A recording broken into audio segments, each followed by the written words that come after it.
जय गुरु.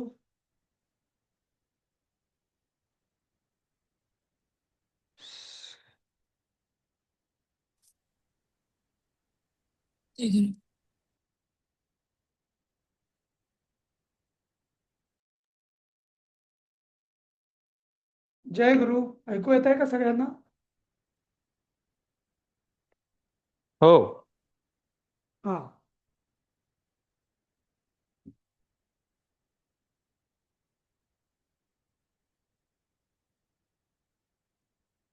ठीक आहे, पण सुरू करूया आपला वर्ग. तर कालच्या विषयी, काल जे आपण सांगितलं त्याच्याविषयी कोणाला काही प्रश्न विचारायचे असतील तर विचारू शकता, नाही तर मग आपण पुढे जाऊ.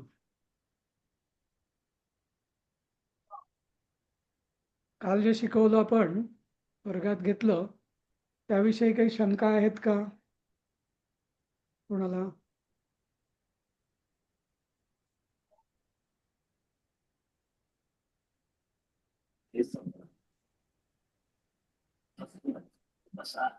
ठीक आहे, पुढे जाऊया मग आपण. माझं ऐकू येत आहे ना बोलणं सगळ्यांना? हो, ऐकू येत आहे. ऐकू येत आहे ना? हा, एक मिनिट.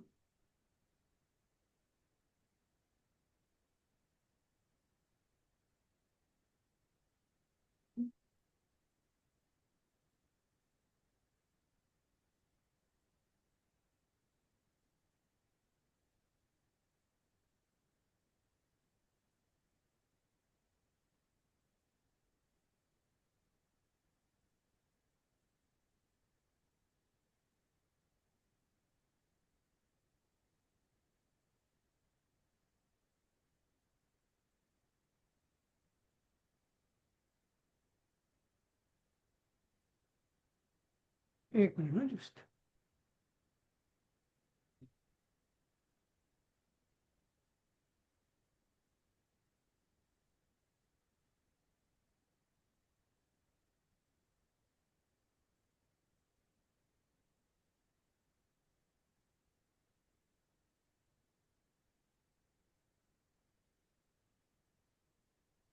हा, तर एक धावतं आपण बघूया काल काय घेतलं ते.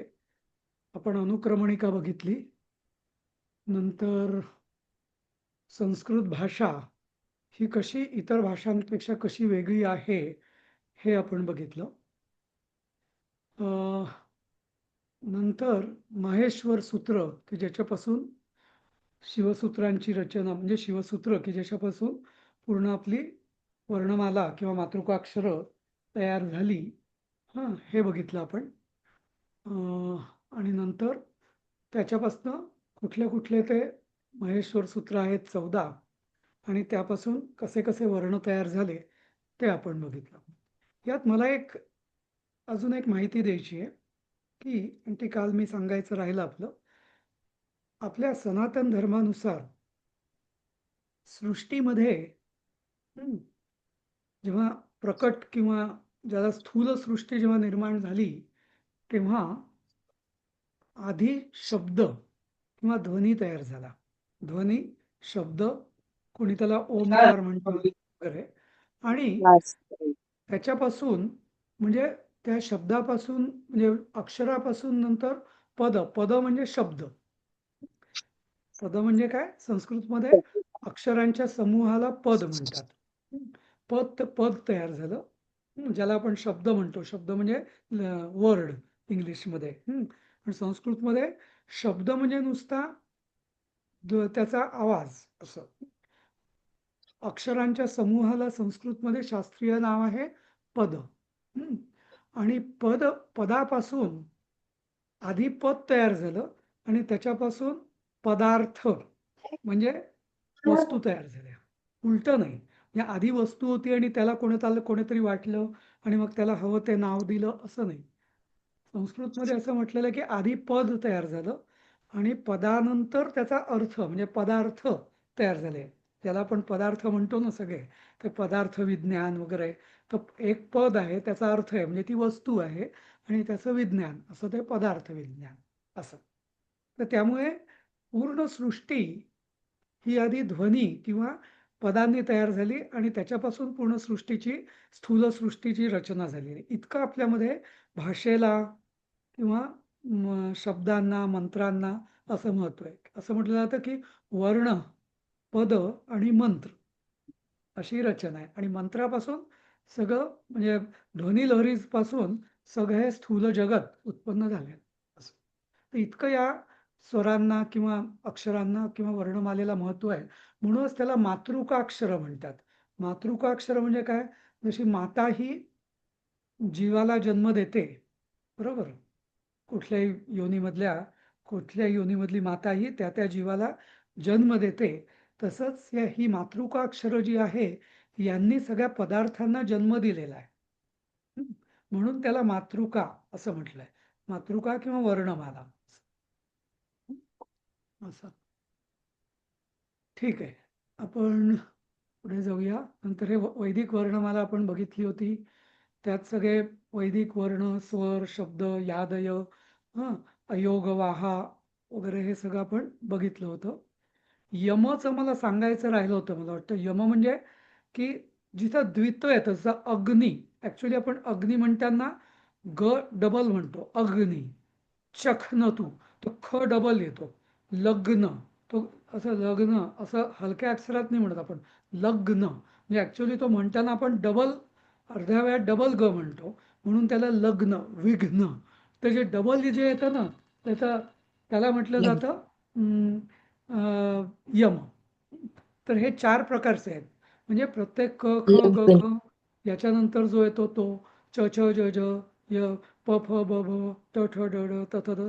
प्रत्येक म्हणजे 4 याचे तर त्याला 4 यम असं म्हटलेले आहेत की जिथं अक्षरं ती जोडाक्षरं रिपीट होतात. हं, त्याला म्हटलं जातं यम असं. नंतर अयोगवाह आपण बघितलं होतं. नंतर हे चित्र आपण मानचित्र आपण बघितलं होतं की जिथं वर्णमाला किंवा अक्षरं तोंडातून किंवा आपल्या कंठातून म्हणा वगैरे कशी बाहेर येतात. जी वैखरी वाणी जी आहे ती प्रकट कशी होते, तर त्याचं हे मानचित्र आहे. तिथे हवेचा आघात नक्की कुठं होतो ते आपल्याला यावरून कळतं. बरोबर आहे. नंतर आपण उच्चारण स्थानं हे नियम बघितले होते पाणिनीने दिल्यानुसार. बरोबर. नंतर हा तक्ता बघितला होता आपण की स्वर कुठले, व्यंजनं कुठली, व्यंजनामधले स्पर्श व्यंजनं कुठली, अंतस्थ वर्ण व्यंजनं कुठली आणि उष्म व्यंजनं कुठली आणि कंठ, तालव्य, मूर्धन्य, दंत्य, दंतमूल, ओष्ठ्य, नासिका, कंठतालू, कंठोष्ठ हे बघितलं होतं. बरोबर आहे. याची सगळ्यांची मी तुम्हाला PDF पण दिलेली आहे. त्यामुळे लक्षात नाही राहिलं तरी तुम्ही ते पुन्हा पुन्हा ते बघू शकता. बरोबर. तर उच्चारणाचे आपण नियम बघत होतो. एक म्हणजे मी सांगितलं करता होतं की सगळ्या सगळ्या वर्णाला अक्षरांचा फोडणी सगळ्या मेथीची डाळ. अक्षरांचा अच्छा. पूर्ण उच्चार आपल्याला करायचा आहे कायम संस्कृतमध्ये. जोपर्यंत त्या अक्षराचा पाय तोडलेला नाही तोपर्यंत ते अक्षर आपल्याला पूर्ण म्हणायचं आहे. पाय जसं आता इथे म म म म्हणजे इथे पाय तोडलेला आहे मग असं होईल ते. पण मचा जर पाय तोडलेला नसेल राम तर राम म्हणायचं, राम म्हणायचं नाही. जनता जनताच म्हणायचं, जनता म्हणायचं नाही असं. नंतर आपण हे बघितलं की एका शब्दामध्ये जर मधल्या अक्षरावर अनुस्वार असेल तर त्याचा अनुस्वाराचा उच्चार हा पुढल्या अक्षरानुसार बदलतो. जसं क ख ग घ हे जर पुढचं अक्षर असेल तर अंक, पंखा, नंतर मग अंग वगैरे. अंग अंग क ख ग घ ङ जो शब्द आहे अक्षर जे आहे ते होतं. नंतर मग पुढचं च छ ज झ मध्ये पंचा, नंतर मग पंछी, नंतर काय ज गांजा, तर य होतो गांजा मधला गांजा.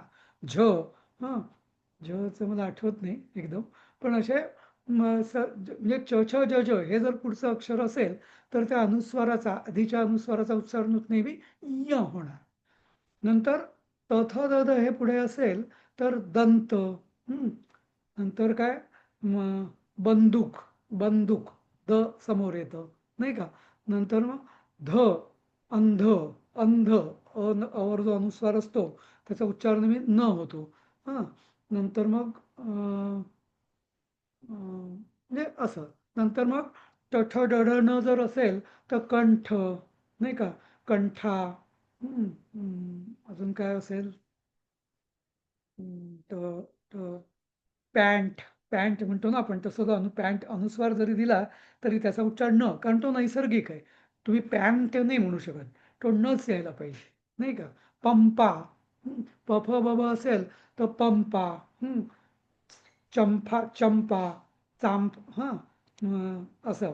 ब बंब म येतो नाही का, अंभ म येतं असं. तर अनुस्वाराचा उच्चार हा समोरच्या अक्षरानुसार येतो असं. आता हा जो नियम आहे तर हा म्हणजे शब्दामध्ये जर अनुस्वार असेल तर इथे याला काही अपवादच नाहीये, असंच उच्चार होणार. पण जर पद्य रचना असेल की जिथं आपण पूर्ण श्लोक किंवा पूर्ण चरण एका दमात म्हणतो, तिथं आपण हाच नियम जेव्हा अनुस्वार एका शब्दाचा शेवटी असतो आणि दुसरा शब्द सुरू होतो त्याला पण लावू शकतो. केलंच पाहिजे असं नाहीये, पण करू पण शकतो, लावू शकतो, लावू शकत पण नाही. तो कसं आहे त्याची उदाहरणं मी दाखवेन तुम्हाला कसं आहे ते. पण एकदा एक पद्य सुरू केलं म्हणायला की तो नियम कन्सिस्टंटली पूर्ण पद्याला आपण लावायचा. कधी असं कधी तसं असं नाही. नंतर आता याचं, हां, नंतर आपण क ख ग घ च छ ज झ ट ठ ड ढ त थ द ध प फ ब भ याचा अनुस्वाराचा नियम बघितला. पण य र ल व श ष स असतील ह हे जर पुढे असतील अनुस्वारानंतर तर कसं करायचं हे पण आपण बघितलं होतं. संयम, संरक्षित, संलग्न. इथे अनुस्वार पाहिजे ऍक्च्युली, कारण ते अनुनासिक होतं. संलग्न, संवाद, हिंश, अंश, हिंसा. हिंसा नाही म्हणत आपण, हिंसा नाही म्हणत, हिंसा म्हणतो. संहार नाही का असं. आता याचं मी उदाहरण देईल कसं.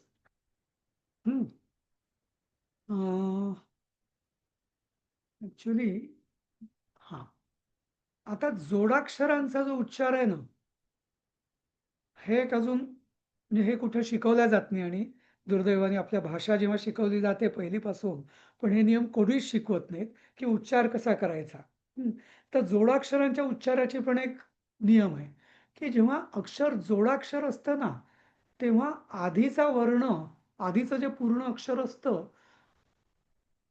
त्याचा आघात हा पुढच्या अर्ध्या म्हणजे पाय तोडलेल्या वर्णावर होतो. कसं, तर मी इथे दाखवतो. शुभं करोति कल्याणम, आपण कल्याणम असं म्हणतो का, कल्याणम नाही, कल्याणम असं म्हणतो नाही का. तर इथं क वरनं क नी ल ला आघात द्यायचा आहे म्हणून मी ते खूण दर्शवली आहे. कल्याणम, आलं लक्षात. आरोग्यम, आरोग्य असं म्हणतो का आपण, आरोग्य नाही, आरोग्यम असं म्हणतो. धन संपदा, संपदा, बरोबर. शत्रू, हा, तो डबल म्हणतो ऍक्च्युली आपण, बरोबर. शत्रू, बुद्धी, हा, असं बुद्धी असं नाही, किंवा त्रू असं हलक्या अक्षरात नाही म्हणा आपण, शत्रू असं म्हणतो आपण, बरोबर. जसं आहे बघा, आता इथे मी उदाहरणं दिली आहेत कशी. तर पुष्कळ म्हणतो आपण किंवा पुष्कळ. शंभू, विष्णू, शंकर, दुर्गा, पार्वती. म्हणजे हा जो आधी अर्ध जो अक्षर असतं ना ते र श म, तर हे आधीच्या अक्षराला जोडून घ्यायचं. पार्वती असं नाही म्हणायचं, पार्वती, पार्वती. र हा म्हणजे पा नंतर र ला आघात द्यायचा आहे. पार्वती, दुर्गा, शंकर, विष्णू, शंभू, पुष्कर असं. सिद्धी, मनुष्य. हे आपण करतोच आहे, नैसर्गिकरित्या बहुतेक वेळा आपण करतोच. पण हे कटाक्षाने पाळायचं आहे म्हणून हा नियम मी तुम्हाला इथं सांगतोय. शत्रुबुद्धी विनाशाय दीपज, दीपज असं म्हणतो आपण, बरोबर. दीपज्योत, दीपज्योती असं म्हणतो का आपण, नाही. दीपज्योतिर नमोस्तुते, नमोस हा असं. तर हा आघाताचा नियम कळला का जोडाक्षराचा सगळ्यांना?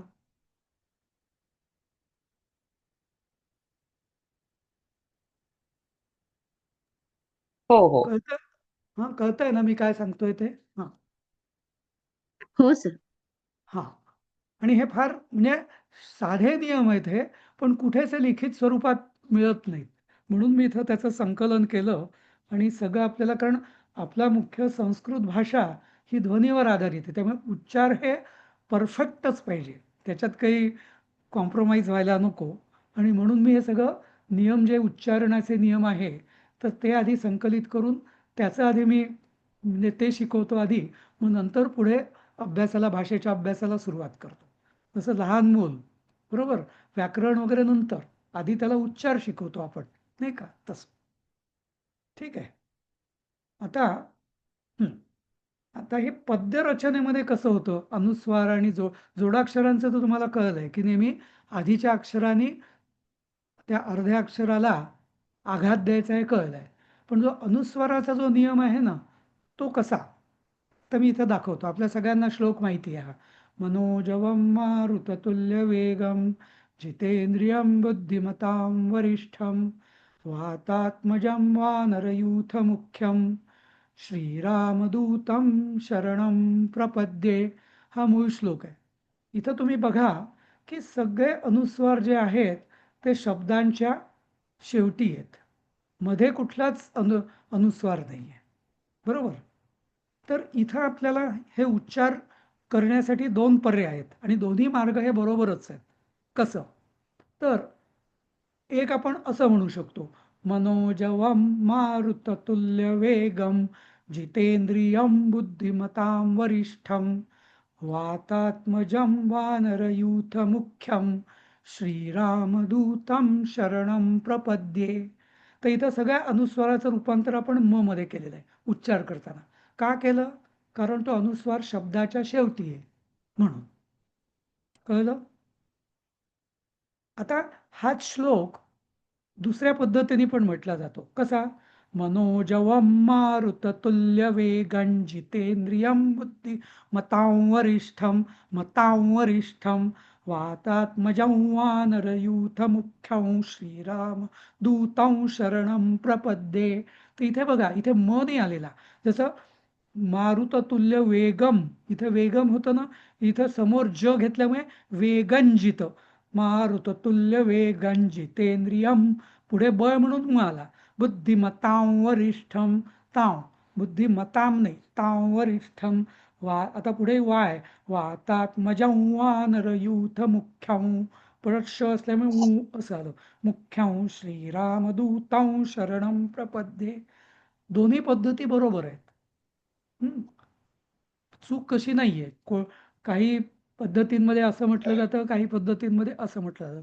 चूक नाही, पण जी पद्धत आपल्याला आपल्या गुरूंनी, संप्रदायाने सांगितलेली असेल, हं, तशी ती म्हणावी. समजला हा नियम? अजून एक उदाहरण घेऊया आपण याचंच. गीतेतला एक श्लोक सगळ्यांना, बहुतेकांना माहिती असेल, 12व्या अध्यायातला श्लोक. एवं सततयुक्ता ये भक्तास्त्वां पर्युपासते ये चाप्यक्षरमव्यक्तं तेषां के योगवित्तमाः. आता हा याच पद्धतीने आपण बघू. कसं? एवं सततयुक्ता ये भक्तास्त्वां पर्युपासते ये चाप्यक्षरमव्यक्तं तेषां के योगवित्तमाः. इथे सगळीकडे अनुस्वार शब्दाचा जो जो शेवटी आलेला आहे त्याचं रूपांतर आपण म मध्ये केलेलं आहे पहिल्या पद्धतीत. किंवा असे म्हणू शकतो आपण, एवं सततयुक्ता ये भक्तास्त्वां पर्युपासते ये चाप्यक्षरमव्यक्तं, आता इथे मचा न आलाय कारण समोर त आलाय. मव्यक्तं तेषां के, तेषां नाही कारण समोर क आहे, म्हणून तेषां के योगवित्तमाः. समजलं? तर पद्य किंवा म्हणजे श्लोक, स्तोत्र हे म्हणताना हा नियम पद्यालाच लागू आहे. हां, गद्यामध्ये मच करायचंय. गद्यामध्ये म्हणजे वाक्य असेल सरळ गद्य, तर मग अनुस्वाराचा उच्चार शब्द संपल्यावर म करायचा. मग तिथे पद्यामध्ये हा का करायचा? कारण पद्य आपण लयीत म्हणतो, बरोबर, तुटक तुटक म्हणत नाही म्हणून. म्हणून ही दुसरी पद्धत पद्यासाठी लावू शकतो आपण. आणि बहुतेक म्हणजे जवळपास मला वाटतं 60 to 70% लोक 60% तरी हे लावतात.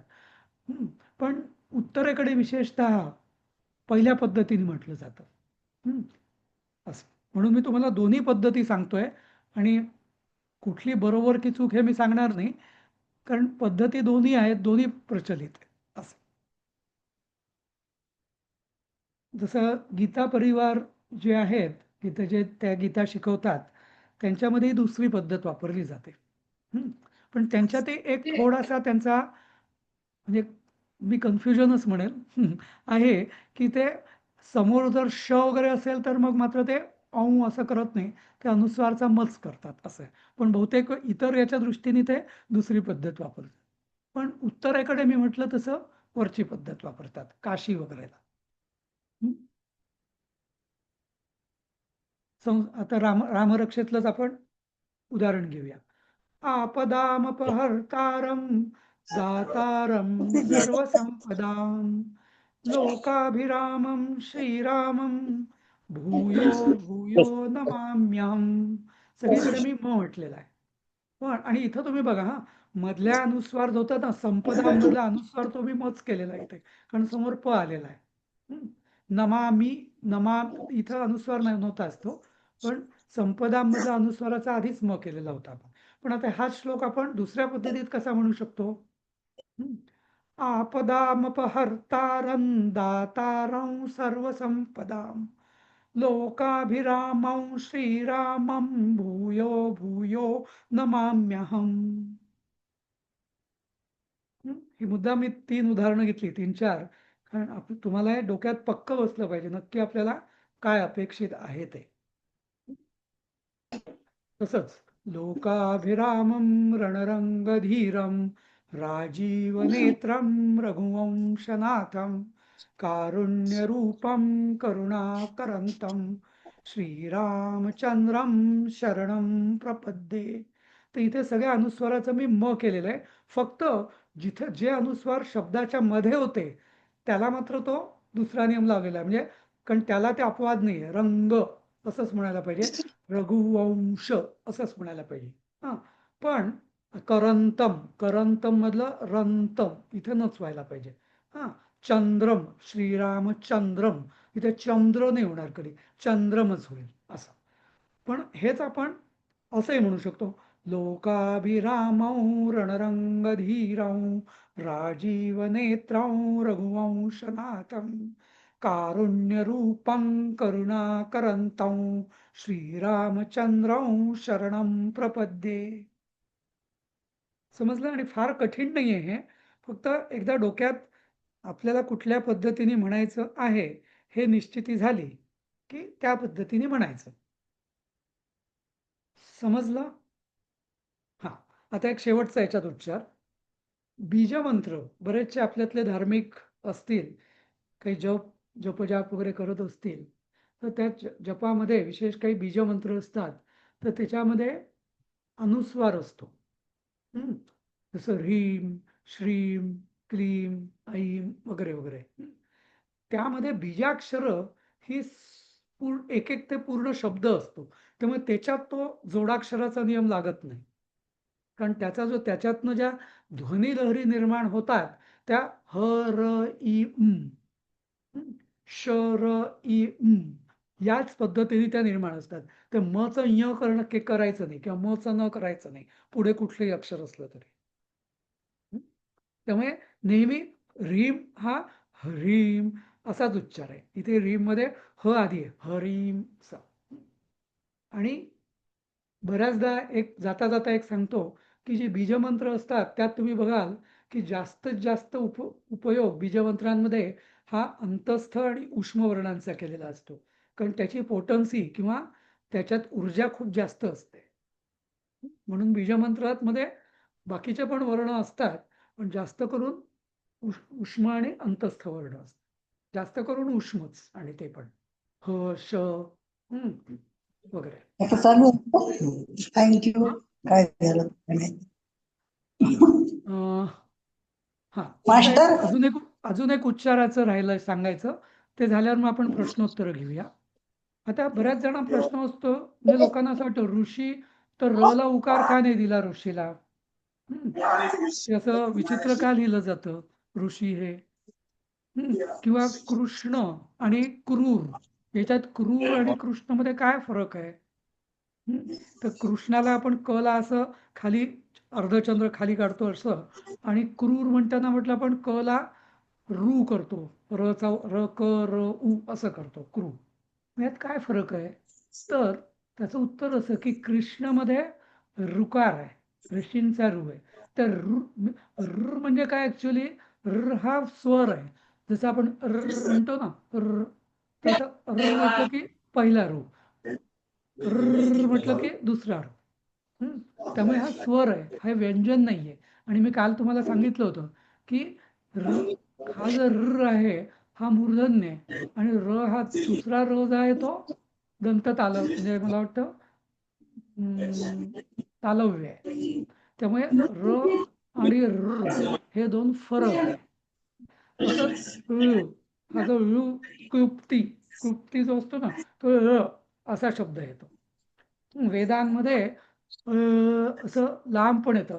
जसं आता वेदांचा जो पहिला मंत्र आहे, ऋग्वेदाचा पहिला मंत्र, अग्निमीडे पुरोहितम, तर तो ड ऍक्च्युली मूळ व्याकरणानुसार तो ड आहे, पण म्हणताना तो अग्निमीळे पुरोहितम. कारण काय, मी ई आणि ए या स्वरांचं जेव्हा जोडाक्षर होतं तेव्हा तो ए असं होतं, ए असं.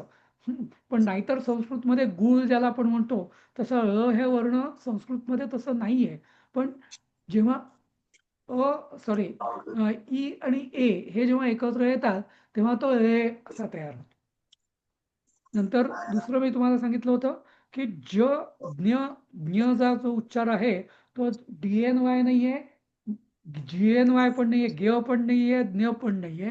ते आहे ज आणि य नाही, ज आणि ञ. त्यामुळे ज्ञान, ज्ञानेश्वर, ज्ञान असं. तर अशा रीतीने आपण वर्णमाला म्हणजे काय ते शिकलो, वर्णांचे उच्चार कुठून होतात ते शिकलो, वर्णमालेचं महत्व काय ते बघितलं, आणि सगळ्यात महत्वाचं म्हणजे याचं प्रॅक्टिकल इम्प्लिमेंटेशन, म्हणजे उच्चारण कसं करायचं शास्त्रशुद्ध, हे आपण बघितलं. यामध्ये फक्त आपण एकच घेतलं नाही, ते म्हणजे वेदांचे जे स्वर असतात ना, उदात्त, अनुदात्त, प्लुत, ते घेतलेलं नाही. स्वरित वगैरे ते घेतलं नाही, कारण सध्या आपल्याला संस्कृत शिकायला त्याची सध्या गरज नाही. ते ते म्हणजे जेव्हा वेदपाठ ज्यांना करायचे असतात, वेद शिकायचे असतात, त्यांना त्या मात्रा म्हणजे ते स्वर जे असतात, आणि त्याचा संगीताशी खूप जवळचा संबंध आहे. सा रे ग म प ध नि, सा ग आणि नी या ह्याच्यात ते असतात. ते म्हणजे उदात्त, अनुदात्त आणि स्वरित असं. पण तो सध्या आपल्याला त्याची गरजही नाही अभ्यासाला. ठीक आहे. तर आता माझं म्हणजे शिकवायचं जे होतं यामध्ये ते कव्हर झालेलं आहे. तुम्ही प्रश्न विचारू शकता काही याच्यावरती.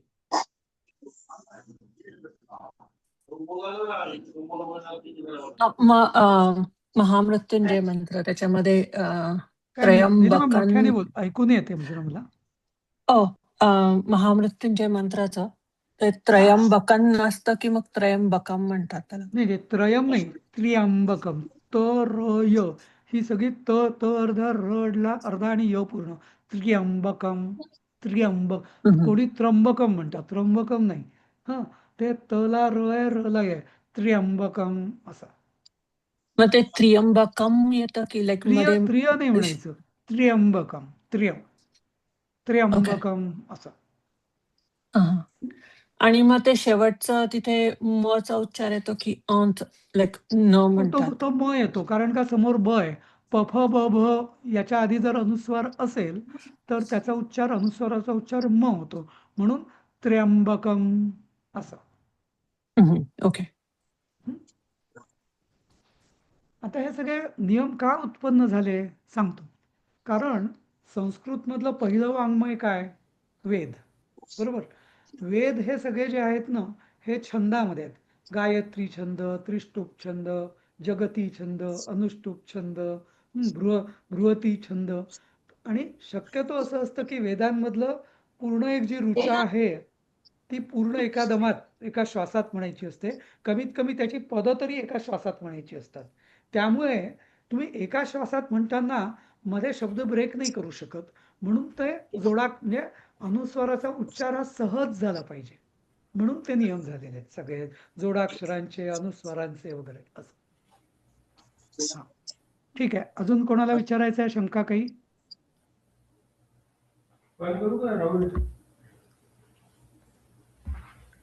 हा विषय आता सर आपण पुन्हा. हा, बोला. ह्या लूचा स्वतंत्र उच्चार कसा करायचा? हा, आपलं नाव काय म्हटलं? मी स्नेहल हा, स्नेहल एसके लिहिलं इथं, पण एसके वर हा तुम्हाला हा नक्की कळत. हा स्नेहल माझंच आहे ते लॉग इन. स्नेहल का? हा अच्छा. जो तिसरा शब्द आहे ना त्याचा उच्चार अयो, अयो, कुप्ती. म्हणजे अयो, जीभ दाताला म्हणजे लावायची का? अयो, का मूर्ध? अयो, असा ना असं होतं. म्हणजे गुळामधला नाही, पण असं जसं बोबडं मनुष्य कसं बोलतो असं ते अच्छा येते ऍक्च्युअली. हा, असं अच्छा कुप्ती असं. म्हणजे ना ना र नाहीये त्याच्यात, ना ल नाहीये, ना र नाहीये, कुप्ती पण नाही येते. कुप्ती असं असं. म्हणजे क हा शब्द येणार का त्याच्यामध्ये, का तो उदाहरणासाठी दिलाय? काय काय? क येणार नाही ना त्याच्या आधी? फक्त नाही नाही, क चा क नसणार आहे. ते मी किंवा कुप्ती या हां, शब्दामध्ये उदाहरण क अर्धा आणि यू आहे, म्हणून क आहे आणि यू आहे, कुप्ती असं. बरं, ठीक आहे. म्हणजे क आहे त्याच्यामध्ये, म्हणजे त्या शब्दामध्ये क आहे, त्या हां, वर्णामध्ये हां. क नाहीये पण असं. त्या स्वतंत्र अक्षरामध्ये नाहीये. स्वतंत्र अक्षरामध्ये क नाहीये, ते हां, नुसतं हां. असं आहे. पण त्याचं ओके. उदाहरण विचारलं तर काय, त्याची शब्द खूप कमी आहेत, तर त्याचं एक उदाहरण आहे कुप्ती असं. हां. तृप्ती तृप्ती कारण की बाकीच्या त्या रू मध्ये वगैरे र वगैरे येतोय, तर त्याप्रमाणे मला वाटलं हा पण येतो की काय? पण नाही ठीक नाही, आहे. हा, फक्त बरोबर. स्वतंत्र त्या ह्याच्यामध्ये काय हा. चालेल.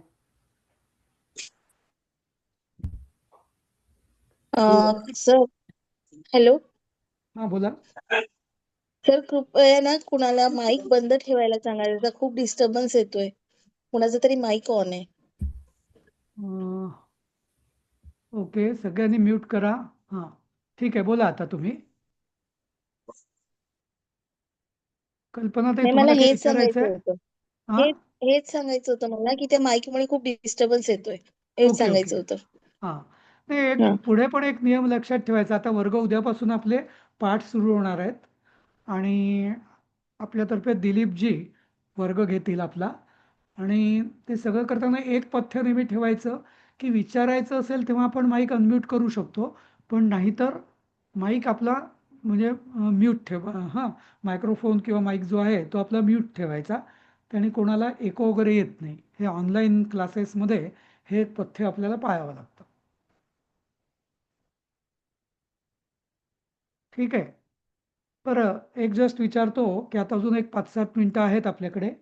तर पहिल्यांदा आपण सगळ्यांची ओळख घेतली होती, पण जे नंतर जॉईन झाले किंवा त्या पहिल्या वर्गाला चर्चेला जे उपस्थित नव्हते, तर ते आपली ओळख देऊ शकतील का जरा? म्हणजे सगळ्यांना कोण कोण आहेत, कोणाकोणाचं काय बॅकग्राऊंड आहे ते कळेल. आणि खरोखर म्हणजे म्हणजे मग आपल्या लक्षात येईल की म्हणजे, कारण प्रत्येकच जण, सगळे बहुतेक जण म्हणजे मोठेच आहेत वयाने, म्हणजे असे कोणी लहान नाही आहेत. त्यामुळे प्रत्येकजण आपापल्या क्षेत्रामध्ये काहीतरी प्रावीण्य मिळवलेलं आहेत आणि तरी त्यांना संस्कृत आता शिकायची इच्छा आहे, हे फार कौतुकास्पद आहेत. तर ज्यांनी तेव्हा ते जॉईन होऊ शकले नव्हते त्यांनी आज इथं ओळख द्यावी असं मी सुचवतो. एकेकाने सांगा आपली माहिती थोडक्यात.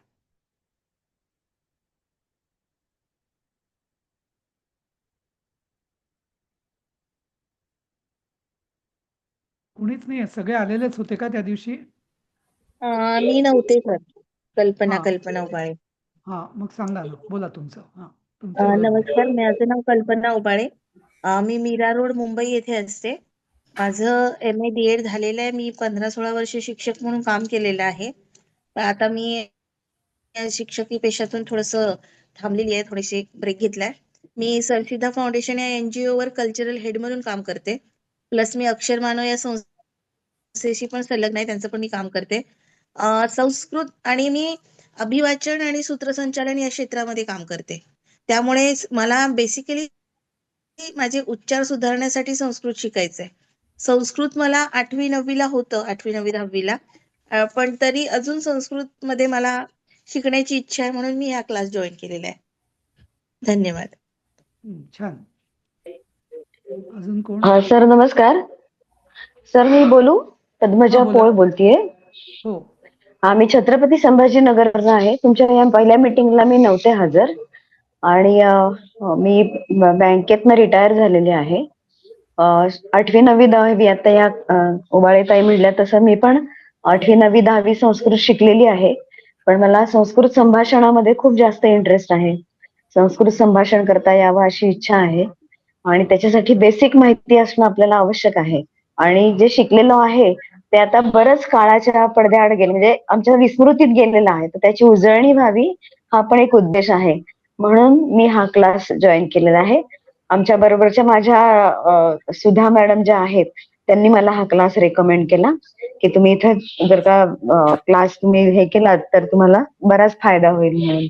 तर त्यांच्या सांगण्यानुसार मी हा क्लास जॉईन केलेला आहे. आणि मला थोडंसं संभाषणामध्ये जास्त असं वाटतं की आपल्याला करता आलं पाहिजे संभाषण, अशी माझी इच्छा आहे. धन्यवाद सर. बरोबर. छान. अजून कोण राहिलंय? नमस्ते सर. मी बोलू का? हा, बोला. मी स्नेहल खलप बोलते. मी आता सध्या US मध्ये आहे आणि इकडनं क्लास जॉईन करते आहे. आणि आम्हाला शाळेमध्ये असताना होतं संस्कृत.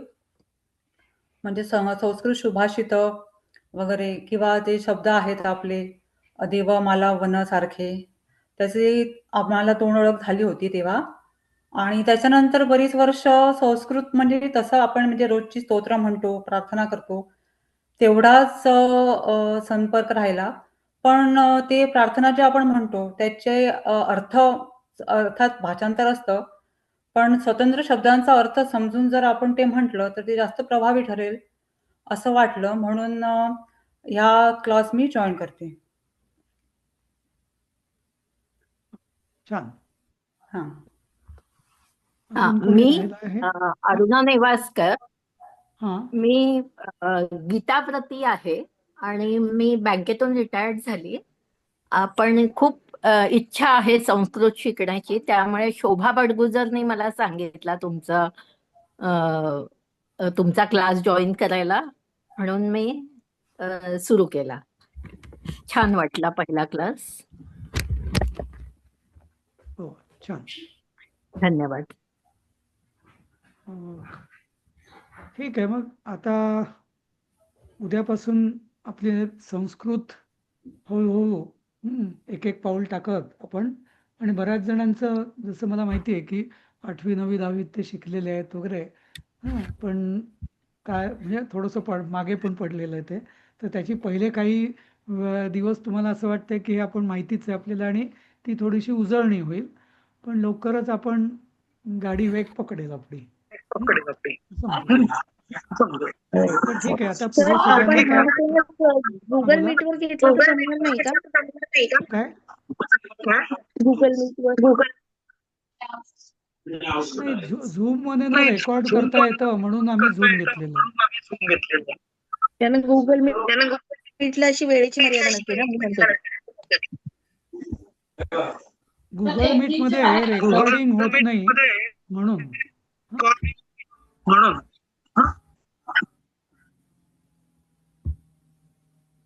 ठीक आहे. आपण संपलेला आहे आपला वर्ग तसा, तर मी बंद करतो आता आणि याचं रेकॉर्डिंग मी ग्रुपवर ते टाकेनच तसं. हां, ठीक आहे. चला, जय गुरु.